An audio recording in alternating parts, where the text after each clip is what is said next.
Now, one more thing before we jump over to ESGR. Yeah. I clicked into the uh, OBTT section, which is off-base transition training for veterans and National Guard members and reservists and spouses.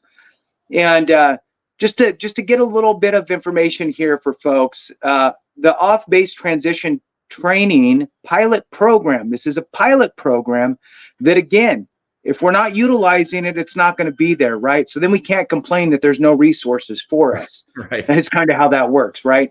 So it's a pilot program, is an opportunity earned through service for veterans currently serving in the National Guard Reserves and their spouses to take control of their career through workshops to help meet their employment goals. Now, you may already be working. You may already have a job. You may kind of even like your job good enough. But it might not hurt to. Here's the bottom line: the best time to look for a job is when you don't really need one, right? You're not desperate. You'll only make a move if it's the right things, right? Better hours, more money, closer location, shorter commute, work from home part of the time, whatever, right? And you get to call the shots. Hey, I'll make this move if this, and this can happen. So going to one of these workshops help you to network, which we kind of throw in on all of our videos, the importance of the meeting and communicating with people that are in the world of transitioning and finding employment for veterans, because they're going to know you and be able to refer you. So it says move your career forward. The OBTT, which is that off-base transition training, offers the opportunity for you to move your career forward. Workshops combine the skills you learned in service and as a spouse with DOL taught employment fundamentals. So you're getting some education in there, it sounds like, and it's on your schedule. The 10 2-hour workshops are in person, virtual, and built to fit your schedule. So I don't know about you, Randy, but if I was looking for a job, or if I wasn't look, if I'm making $400,000 a year and I love my job and everything's great and I'm just going to retire from here, that's different. But if you're in a situation to where, if somebody offered me $20,000, $30,000, $50,000 more per year, a better working environment, would I be interested?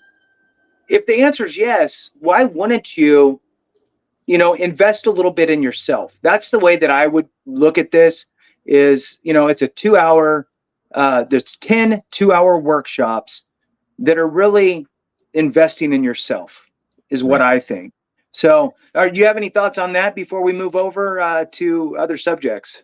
Yeah, you said something up front, which is important. This is a pilot program, not pilot in the sense of folks flying things, but pilot in the sense of trial. It's new.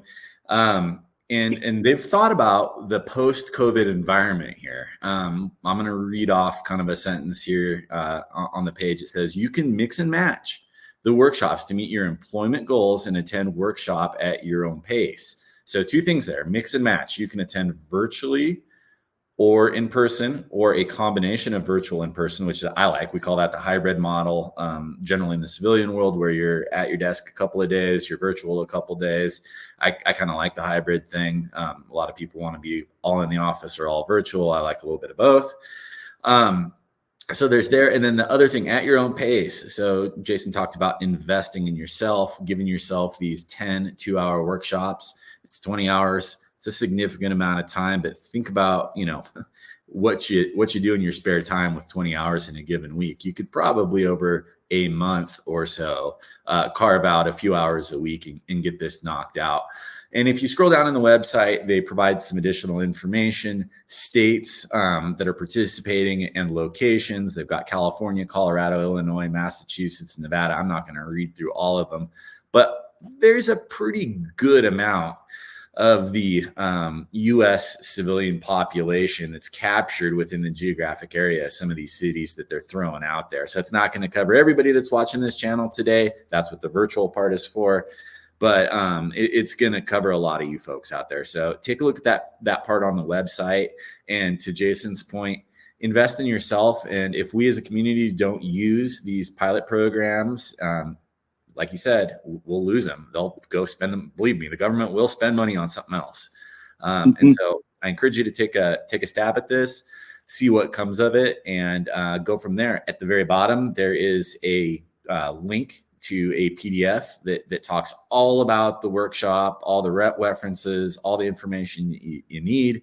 So you can download that PDF and kind of scroll through it when you have some time. So that's my piece on that, Jason. All right. And, I'm going to throw out here just the headlines, because I think that folks are going to wonder, right? Well, what exactly are these workshops? I mean, what are they going to talk about for 2 hours, a day or whatever over a 10-week period? Whatever, two hours a week over a 10-week period. So what are the subjects, right? Are these things that you could actually use? And the answer is yes. And let me just give you the headlines. There's, a big snapshot underneath each one of these, but I'm just going to give you the headline, and you can kind of ascertain from there what it's going to be about.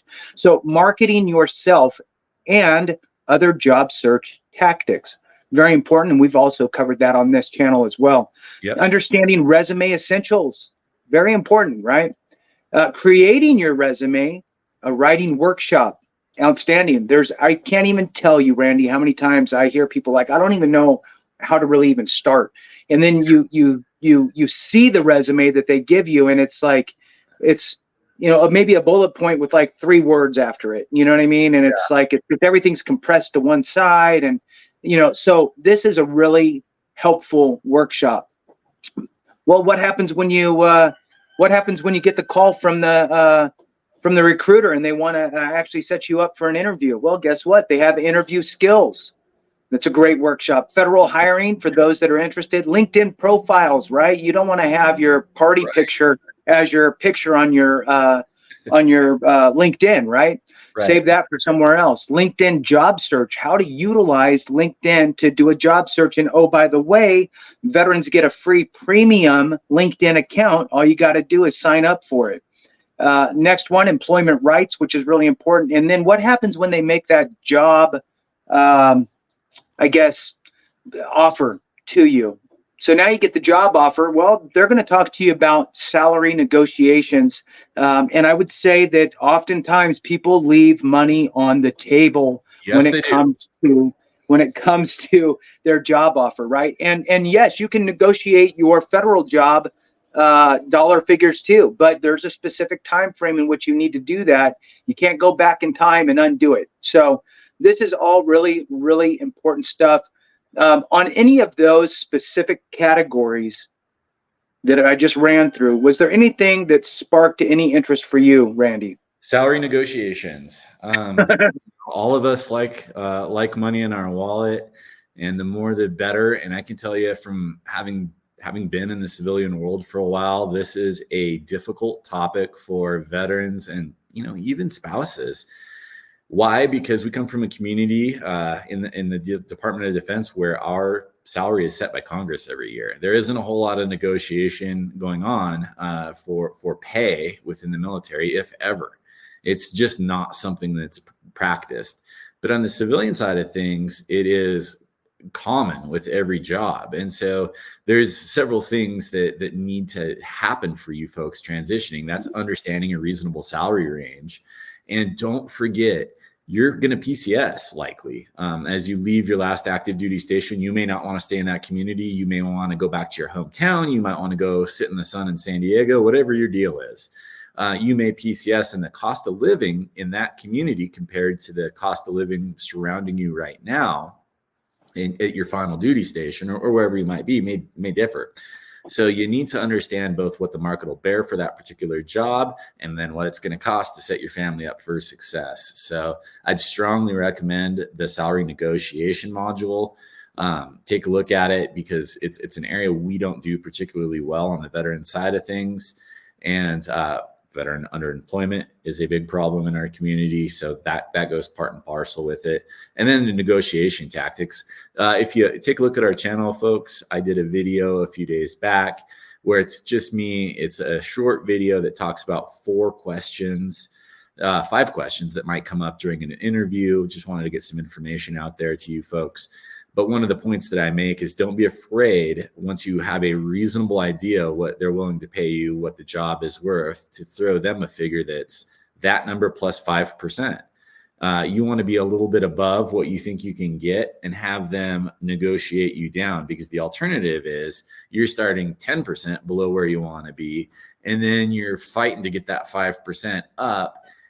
And then you're short each month, or you're living on a little tighter budget than you and your family want to. So the salary negotiation piece, Jason, really jumped out to me. I hope folks take advantage of these modules and these workshops. That's their word, and are looking into this stuff, because veterans need to be paid properly. And for that to happen, you, the veteran community, and the spouse community associated with us needs to know how to negotiate a salary. So that was what popped into my head, but I like talking about it.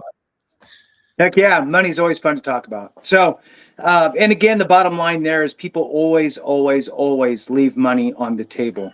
And sometimes I've been the hiring manager, right? And I'd be willing to pay somebody more if they asked, but I'm not just going to give the bank away either, because I have to be fiscally responsible, right?